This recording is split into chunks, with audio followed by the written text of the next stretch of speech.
கம்ப்ளீட்டாக கோஸை வந்து பீஸாக கட் பண்ணி எடுத்துட்டேன். இப்போ நெக்ஸ்ட் ஸ்டெப்பாக நான் கலெக்ட் பண்ணதில் இந்த கொத்தமல்லி புதினா வேஸ்ட்டு, கொத்தமல்லி கருவேப்பிலை புதினா வேஸ்ட் இருக்குது, பனானா வேஸ்ட் இருக்குது. இதையுமே நான் என்ன பண்ணுறேன், சின்ன சின்னதாக கட் பண்ணுறேன். முதல்ல தெரிஞ்சுக்கோங்க, ஃபெர்டிலைசர்னால் என்ன, எர்த்வார்ம் கம்போஸ்ட்னால் என்ன அப்படின்னா, ஃபெர்டிலைசர் வந்து ஒரு குறிப்பிட்ட சத்து குறைவுக்காக நம்ம வந்து போடுறது. உதாரணத்துக்கு செடிக்கு கால்சியம் சத்து கம்மியாக இருக்குது அப்படின்னா முட்டை ஓட நீங்கள் போட்டிங்கன்னா கண்டிப்பான முறையில் கால்சியம் சத்து கிடைக்கும். ஒரு குறிப்பிட்ட சத்து குறைபாடுக்காண்டி போடுறது தான் ஃபெர்டிலைசர்.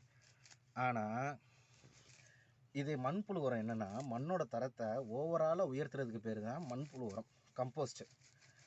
அதனால் நம்ம செய்கிறது மண்ணோட தரத்தை உயர்த்துகிற வேலையை தான் நம்ம பார்க்குறோம். ஓகேவா?